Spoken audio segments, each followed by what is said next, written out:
اب آئیے، جب قرآن اترنے لگا اللہ نے جبرائیل کو بلایا، جبرائیل اب میں آخری کتاب دینے لگا ہوں اپنے آخری پیغمبر کو، یہ کتاب میری وحی اسے پہنچاؤ۔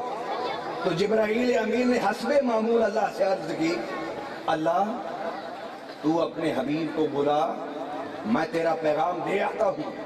جس طرح حضرت موسیٰ کو کوہ طور پر بلایا تھا اور حضرت عیسیٰ کو جبل زیتون پر بلایا تھا اور میں نے جا کے انہیں وحی دی تھی، تو اپنے حبیب کو بلا، میں جاتا ہوں تیرا پیغام دینے کے لیے۔ رب العالمین نے فرمایا جبرائیل وہ زمانے بدل گئے، وہ اور نبی تھے جنہیں بلا کے میں وحی دیتا تھا، اب بلا کے وحی دینے کے زمانے ختم ہو گئے، تو اللہ تیرا پیغام کیسے پہنچاؤں گا؟ فرمایا میرا وحی اور پیغام لینا اور سدرہ پر کھڑے ہو جانا اور پھر جھانک کے کائنات میں دیکھنا، جہاں میرا حبیب ہو وہیں چلے جانا۔